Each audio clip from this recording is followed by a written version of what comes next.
Գյումրիում կայացավ սեյսմոերկրադինամիկական ցանցի և տվյալների հավաքագրման ու մշակման հայ-չինական կենտրոնի բացումը։ Այն տեղակայված է Հայաստանի Հանրապետության Գիտությունների ազգային ակադեմիայի Նազարովի անվան երկրաֆիզիկայի և ինժեներային սեյսմաբանության ինստիտուտում։ Համակարգը հնարավորություն է տալիս Հայաստանի հյուսիսում գործող գիտ աշխատողներին վայրկյանների ճշգրտությամբ արձանագրել երկրաշարժերը ամբողջ աշխարհում։ Սեյսմոերկրադինամիկական կայանները նմանատիպ համալիր կայանները Կովկասի տարածաշրջանում միակն են,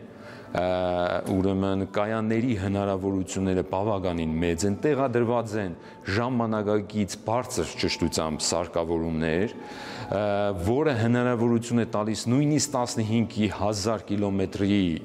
վրա ֆիքսել երկրաշարժեր։ 2018-ից մեկնարկած հայ-չինական համագործակցությամբ Հայաստանում հիմնվել է սեյսմոերկրադինամիկական 8 կայաններից բաղկացած ցանց, իսկ նոր բացված կենտրոնում մշակվելու և համակարգվելու են կայաններից ստացված տեղեկությունները։ Նազարովի անվան երկրաֆիզիկայի և ինժեներային սեյսմաբանության ինստիտուտի և Չինաստանի երկրաշարժերի վարչության երկրաֆիզիկայի ինստիտուտի միջև ստորագրվեց համագործակցության հուշագիր։ Այսպիսով սեյսմոերկրադինամիկական ցանցի ու Գյումրու կենտրոնի բացմամբ նոր հիմքերի վրա է դրվում հայ-չինական գիտական մտքի գործակցությունը։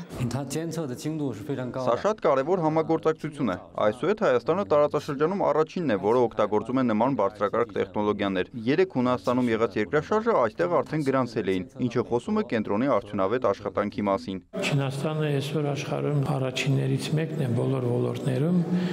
եւ այս ոլորտում նույնպես եւ այդ ներդրումը, որը կատարել է չինական ընկերությունը, մոտավորապես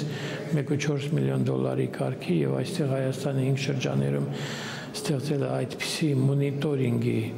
այսինքն երկրաշարժերի գրանցման մոնիտորինգի կենտրոն, դա շատ կարևոր է։ Միջոցառման շրջանակում ցուցադրվեց նաև կարճամետրաժ փաստագրական ֆիլմ սեյսմիկ ոլորտում հայ-չինական գործընկերության մասին, որի հիմքերը դրվել են դեռևս 1950-ականներին։ Ֆիլմում ներկայացվում է նաև չինական կողմի նամակը ուղղված Գյումրու երկրաֆիզիկայի ինստիտուտի հիմնադիր Նազարովին։ Արմեն Նազարովը հանդիսանում էր նաև սեյսմոկայուն շինարարության Հայաստանի դպրոցի հիմնադիրը, այդ գրությունը, որը ուղղված է եղել ակադեմիկոս Նազարովին, հստակ գրության մեջ նշված է եղել 20 հատ բազմաճորճանագործ սեյսմոչափներ են խնդրում տեղադրել,